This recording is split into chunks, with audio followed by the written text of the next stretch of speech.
Na ndio maana wewe unapotenda kosa mbele za Mungu, sio issue yako wewe na shetani. Ukiwa kwenye identity ya uwana, utajua ukimkosea Mungu unatengeneza na Mungu, humpi nafasi shetani. Sio kama amenielewa? Kwa sababu wewe ni mtoto wa baba. Shetani sio binamu.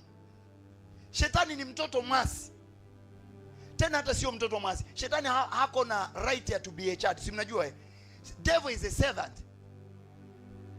Why you allow the servant to give a judgment of your life?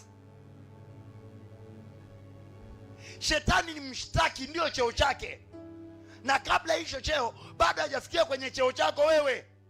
Cheo chako wewe ni mwana wa Mungu, cheo cha shetani mtumishi wako. Anakupigia kinumbi pamoja na baba. Ndio kazi yake.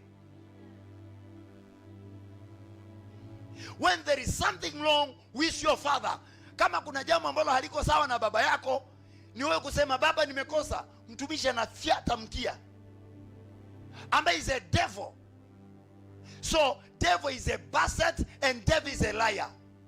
Shetani ni mwongo, ana hold nafasi kwamba yeye ana permission ya overlap maisha yako, but he doesn't. He doesn't. Na shetani sio life giver. Shetani life taker. Na pia hana mamlaka yeye mwenyewe kuchukua maisha yako. He can't. Ila nasababisha ile department ya mauti ile ichukue roho yako. Anachongelea.